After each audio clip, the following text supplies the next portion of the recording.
And I think the flamethrower is the most fun because you can walk up to a whole group of enemy soldiers and torch them all, and they'll all start burning like it's a little forest fire, and then they'll melt in these little pools of molten plastic. In fact, if you're not careful, if you walk into one of them while he's flaming, you'll hurt yourself. You know, really? You got to be careful. You can get hit with a bazooka, and the guys will shatter into little chunks of plastic, and they'll be flying all around the screen. And I can be sitting there, you know, picking away at an enemy tank, and it'll have little chunks of plastic flying off it while it's still alive. But you know, I'll be sort of whittling away at it, just like a piece of wood you're chipping away at.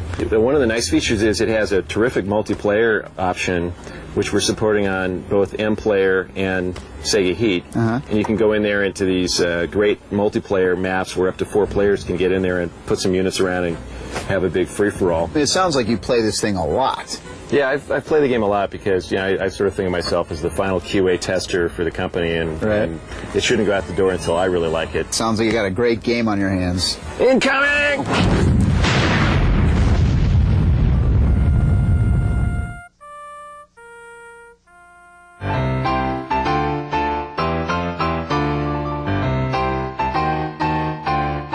What do the letters MDK stand for?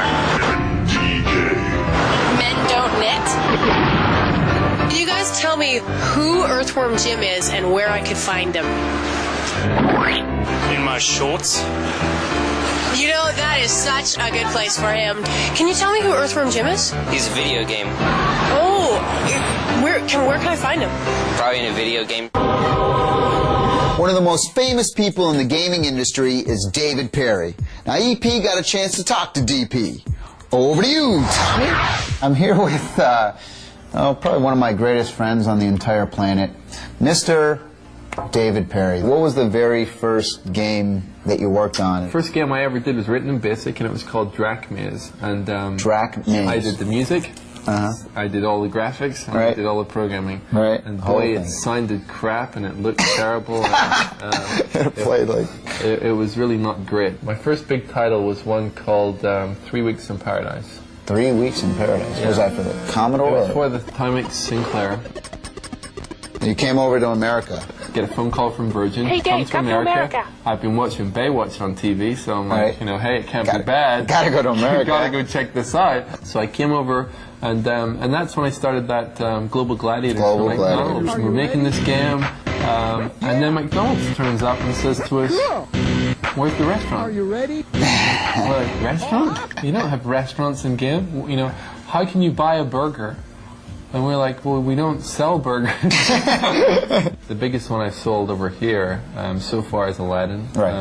Aladdin sold 1.8? Something like, no, it's about $120 million worth of cartridges. It's funny because companies go, 120 million bucks? The people who drew the movie Aladdin were drawing.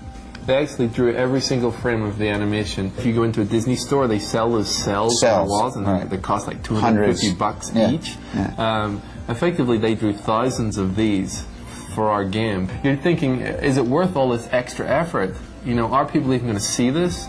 And it is really interesting that when we finally put Aladdin out there, they really did.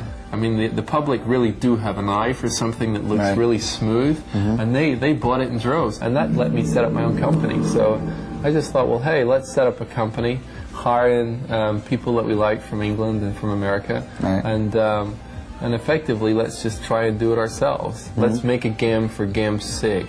With Earthworm Jim, we didn't compromise anywhere. We put in every piece of gameplay we felt would be cool, and it got a bit bizarre towards the end because we were so tired. Some of the ideas were a little bit warped, but you know, I think that worked really well. Tell us about Shiny of today. Well, what's happened is Shiny, compared to any other developer, most developers tend to hide their staff. They try to, like Rare.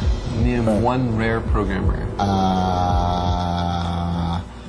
I do make the people who work at Shiny famous, the Doug Tenaples of this world. And Nick Bruce. And so as a result, what happens is those guys, once they get famous, then they leave Shiny. We always want something fresh, we want something cool, and by bringing in hot new talent from Europe and mixing them together with Americans and Canadians, we end up with, I think, much more interesting games. We have Messiah, which is this big sort of epic artificial intelligence game where you can possess people. Stuntcopter is a helicopter simulator for PlayStation. We have a multiplayer game where you can see for 9 miles and you kill wizards and fly dragons, which is called Sacrifice. And we have Wild 9, where you can torture people and pick them up in the air on the PlayStation, which is effectively a kind of a platform-style game. Yesterday I opened up a toy magazine, and a toy magazine, I mean the toy business is huge, and normally it's all action figure this, plush toy that, board game this, and I turn up, and the top of the charts by miles are video games. But it's so cool to see the top of the line. The most important toy in the world today is a video game machine.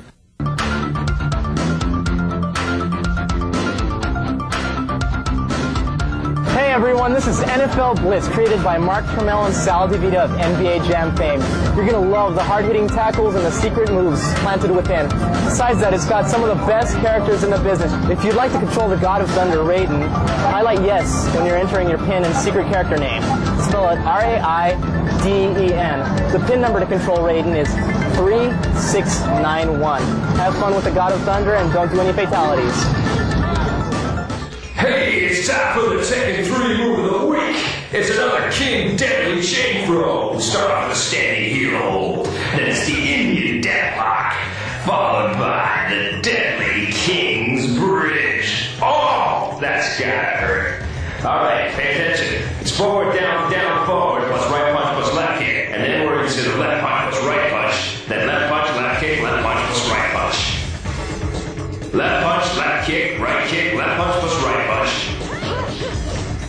Left kick plus right kick. Never wraps things up. Hey, on the Simpatico question of the week, George Stevens from Guelph, Ontario asks, why is it so difficult to find out about game developers? Just look at the record business. When you go into a music store, there's 2,000 CDs sitting right in front of you.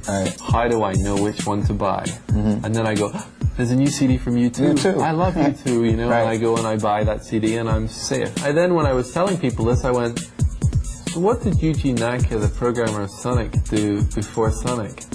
And there was no way to find out. I kind of went, how could you find that out? And then the reality is there is no way, because developers their names just don't get given out. It's something that I hope will change over time, and shows like the Electric Playground I really think are going to help to make that happen. To send us your questions, stop by our website at www.electplay.com.